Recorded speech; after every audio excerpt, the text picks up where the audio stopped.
కొన్ని వేల సంవత్సరాల క్రితం. అంతే, మిగతాది మీరు ట్రైలర్ చూస్తేనే. సో ఆది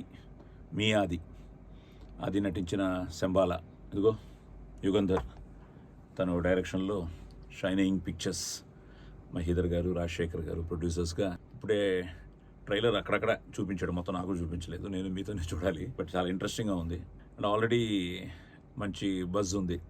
శంబాల టైటిల్ దగ్గర నుంచి ఒక క్రేజ్ క్రియేట్ అయింది. ఒక డిఫరెంట్, ఆయన చెప్పినట్టు ఒక మిస్టికల్ వరల్డ్ని క్రియేట్ చేసి కొత్తగా ఒక ప్రెజెంటేషన్తో మీ ముందుకు వస్తున్నారు. Don't miss Shambhala in theatres right now. Don't miss Shambhala trailer.